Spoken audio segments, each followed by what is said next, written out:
Okay, in the last class हम लोगों ने इंडक्शन तक पढ़ लिया था कि इंडक्शन क्या होता है, पोलर मॉलिक्यूल क्या है, नॉन पोलर मॉलिक्यूल्स क्या हैं। अब इंडक्शन की एक प्रॉपर्टी हम लोग और देख सकते हैं कि हम लोग हमेशा बोल सकते हैं कि पॉजिटिव नेगेटिव अट्रैक्ट होते हैं। ठीक है, दे अट्रैक्ट। क्या ऐसा हो सकता है कि एक न्यूट्रल बॉडी भी अट्रैक्ट हो जाए? यस, हो सकती है इंडक्शन की मदद से। जैसे मैंने एक पॉजिटिव बॉडी यहाँ पर को ले ली और एक न्यूट्रल बॉडी ले ली, न्यूट्रल। अब होगा क्या कि here induced charge will be negative and here induced charge will be positive. तो अब पॉजिटिव एंड नेगेटिव अट्रैक्ट हो रहे होंगे और यहाँ पर को पॉजिटिव एंड पॉजिटिव रिपेल कर रहे होंगे। लेकिन इन दोनों में जीतेगा कौन? Who is going to win? उसमें जीतेगा अट्रैक्टिव फोर्स। क्यों जीतेगा? क्योंकि पॉजिटिव एंड नेगेटिव के बीच की डिस्टेंस कम है यहाँ पर को, एंड पॉजिटिव के बीच की डिस्टेंस ज़्यादा है। ये डिस्टेंस कम है और ये डिस्टेंस ज़्यादा है। ठीक है, तो these two bodies are going to attract even दोस्त the second body is neutral, जबकि दूसरी बॉडी न्यूट्रल है, तब भी यहाँ पर कोई अट्रैक्शन हो रहा है। अच्छा, अगर मैं इसी बात पे मैं एक सिंपल बात बोल सकता हूँ कि repulsion is true way to know both the bodies are charged. The bodies are charged. ठीक है, तो रिपल्जन ही ट्रू क्राइटेरिया है ये जानने के लिए कि दोनों बॉडी चार्ज हैं। क्योंकि अट्रैक्शन में ऐसा हो सकता है कि one body is charge and another body is not, दूसरी बॉडी अनचार्ज हो, न्यूट्रल हो, ऐसा हो सकता है। ठीक है, अब इसके आगे हमारा स्टार्ट होता है कूलम्स लॉ। कूलम्स लॉ में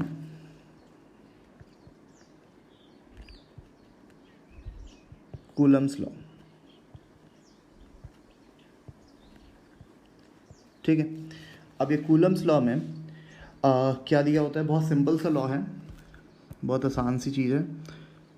एक पॉजिटिव चार्ज है Q1 और एक नेगेटिव चार्ज है Q2, इनकी बीच की डिस्टेंस है R। तो अकॉर्डिंग टू कूलम्स लॉ इनमें जो फोर्स लगेगा F, अगर सेम टाइप के चार्ज होंगे तो रिपल्सिव, अदरवाइज अट्रैक्टिव। जो फोर्स लगेगा that will be proportional to their charge का product and also inversely proportional to the distance का स्क्वायर। ठीक है, it is same as a gravitation, but gravitation में क्या चेंज है? ग्रेविटेशन ऑलवेज अट्रैक्टिव फोर्स होता था। कूलम्स लॉ में चार्जेस के बारे में तो यहाँ पर को रिपल्सिव एंड अट्रैक्टिव दोनों हो सकता है, बोथ आर पॉसिबल। तो यही डिफरेंस है। अगर हम लोग इसे थोड़ा सही से लिखें तो कंबाइन करके लिखें तो के Q1 Q2 by r square आ जाएगा। प्रोपोर्शनलिटी कांस्टेंट हम लोग लगा सकते हैं के Q1 Q2 by r square. अगर मैं वैक्यूम ले लूँ, इफ़ आई टेक वैक्यूम, तो यहाँ पर को जो के है प्रोपोर्शनलिटी कांस्टेंट है वो ये हो जाता है 1/4 पाई एप्सिलॉन नॉट। ठीक है, 1/4 पाई एप्सिलॉन नॉट, जिसकी value 9 into 10⁹ newton metre square पर कूलम स्क्वायर होती है। ठीक है, डायमेंशन तो इस फॉर्मूले से हम लोग आराम से देख सकते हैं। यहाँ पर कोई एक टर्म हमारे पास आया है एप्सिलॉन नॉट। ये एप्सिलॉन नॉट क्या है? परमिटिविटी ऑफ फ्री स्पेस,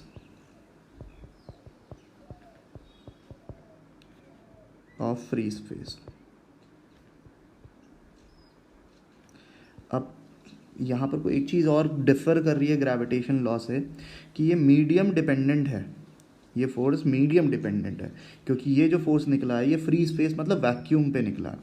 अगर यहीं पर को अगर हमारे पास एक मीडियम ऐड कर दें कि भाई यहाँ पर वो एक मीडियम हो, दोनों चार्जेस को अगर हम लोग मीडियम में रख दें, किसी मीडियम में जिसकी परमिटिविटी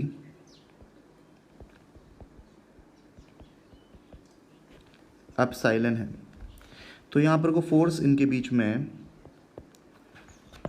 जो फोर्स लगेगा F, that will be 1/4πε Q1 Q2 divided by r square. यहाँ पर को एप्सिलॉन क्या है? परमिटिविटी ऑफ दैट मीडियम, जिस मीडियम में वो रखा गया है।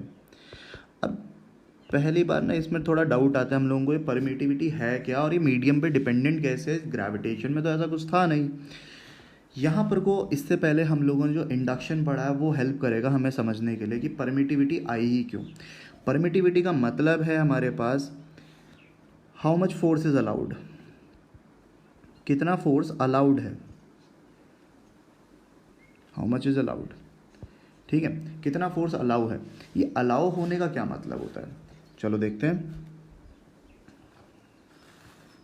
ओके, तो मान लो किसी मीडियम में रखा हुआ है तो फोर्स क्यों चेंज हो रहा है, क्यों, क्या दिक्कत आनी चाहिए। मान लो कि एक मीडियम में मैंने रख दिया है Q2, मीडियम पर रख दिया, Q1 फ्री स्पेस में है, इनके बीच की डिस्टेंस R है, तो अब होगा क्या। और दूसरा केस ले लेते हैं जब मीडियम नहीं है, दिस इज अ मीडियम, ये मीडियम है जो ब्रैकेट ये दिस इज मीडियम, राइट। अच्छा, अगर मैंने दूसरा केस ले लेता हूँ, this is case 1 and case 2 हमारे पास है कि दोनों Q1 Q2 फ्री स्पेस में है R डिस्टेंस पे। अच्छा, तो अब ऐसे केसेस में दोनों में डिफरेंस क्या आया। एक्चुअली होगा क्या, मान लो अभी के लिए दोनों पॉजिटिव चार्जेस हैं, मान लिया, नेगेटिव मान लो, पॉजिटिव मान लो, डजंट मैटर, चीज़ें फाइनली उसी हिसाब से चेंज होके आएंगी। पॉजिटिव ले लिया तो यहाँ पर वो अट्रैक्टिव फोर्स की वजह से नेगेटिव चार्ज इंड्यूस होगा मीडियम पे, और इधर साइड पे अपोजिट फेस में पॉजिटिव चार्ज इंड्यूस होगा। अब अगर हम लोग केस वन पे फोर्स देखें, Q2 पे force on Q2, force on Q2, इसे मिटा लेते हैं।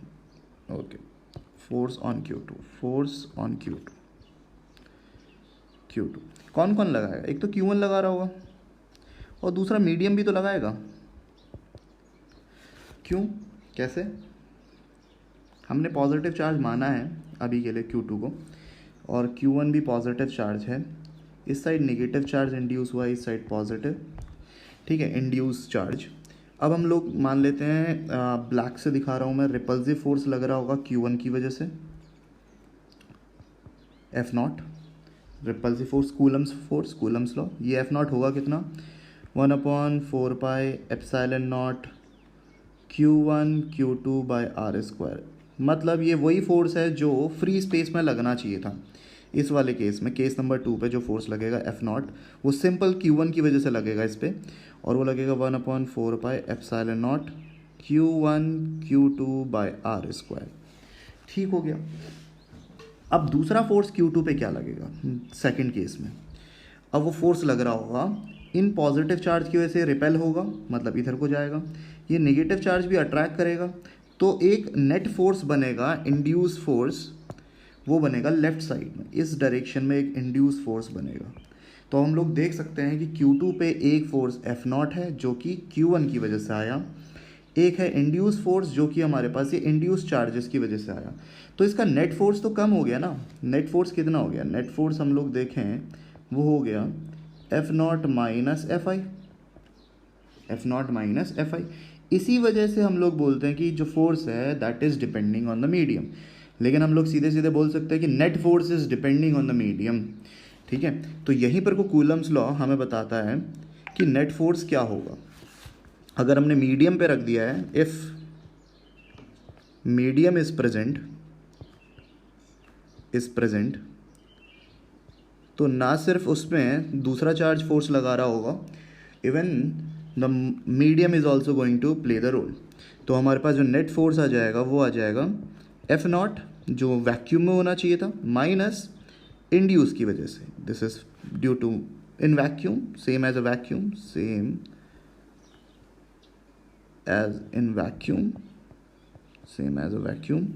और this is due to induce charge. Opposite लग रहा है, इंड्यूस चार्ज। ठीक है, इस वजह से नेट फोर्स क्या हो जाता है, कम हो जाता है। और यही चीज़ ये बोल रहे हैं कि जो नेट फोर्स है वो हो जाएगा 1/4πε Q1 Q2 by r square. F naught क्या है, वैक्यूम में जितना होना चाहिए था, मतलब कोई मीडियम जब ना हो, 4 pi epsilon naught Q1 Q2 by r square minus induced की वजह से। तो कभी कभी क्वेश्चन वाले पूछ लेते हैं इंड्यूस चार्ज की वजह से कितना फोर्स लगाया, या मीडियम ने कितना फोर्स लगाया। तो मीडियम ने सिंपली हमारे पास फोर्स लगाया 1/4 pi Q1 Q2 by r square one by epsilon minus one by epsilon nought. इसी चीज़ को थोड़ा सा और ठीक तरह से लिख सकता हूँ, इंड्यूस चार्ज जिसने चेंज किया, जो मीडियम का इफेक्ट है, 4 पाई एप्सिलॉन नॉट कॉमन ले लूँ अगर मैं, Q1 Q2 by r square बना दूँ, तो it will become one by epsilon by epsilon nought minus 1। तो यहाँ पर कोई एक टर्म हमारे पास आ रहा है जिसको हम लोग डिफाइन कर लेंगे, epsilon by epsilon not. Epsilon क्या है, मीडियम में परमिटिविटी, एप्सिलॉन नॉट क्या है, वैक्यूम में परमिटिविटी। तो एफ आई को मैं लिख सकता हूँ, this term is the force in the vacuum 1/k या फिर एप्सिलॉन आर माइनस 1। ये एप्सिलॉन आर यहाँ पर को क्या है, एप्सिलॉन आर को हम बोलेंगे रिलेटिव परमिटिविटी।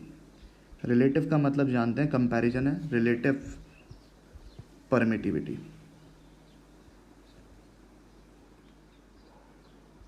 परमिटिविटी, ठीक है, रिलेटिव परमिटिविटी। ओके,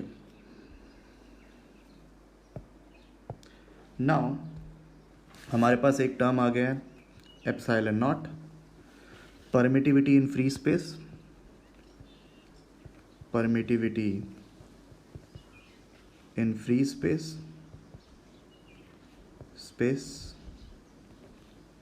एप्सिलॉन क्या आ गया है, permittivity in of medium, epsilon r relative permittivity